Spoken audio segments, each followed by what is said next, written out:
of you think God is a Christian? God is not a Christian.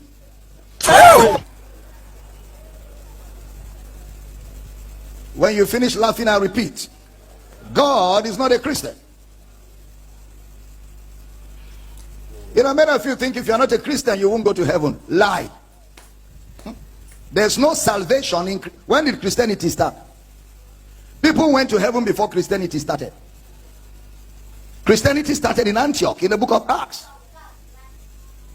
So God is not a Christian. That should humble you a bit. And that should start adjusting your theology.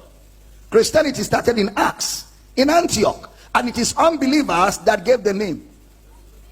Unbelievers gave you a name that you are carrying as a condition for going to heaven.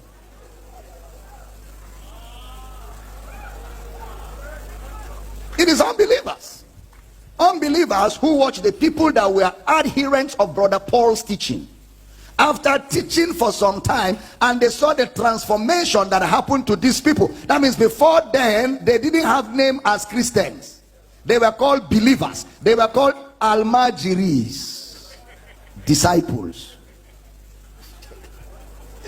They were Paul's almajiris. They were disciples of Paul. They were disciples of Paul. Then the people say, well, instead of just calling them disciples, the transformation we see in them, they look like Christ. Let's call them Christians.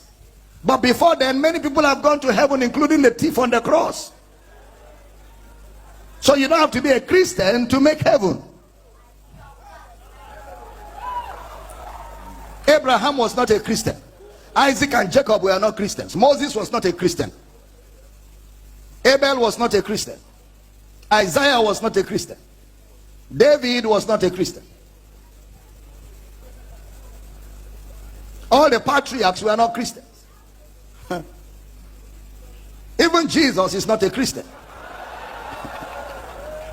Even Jesus is not a Christian. That's hot revelation coming from that side.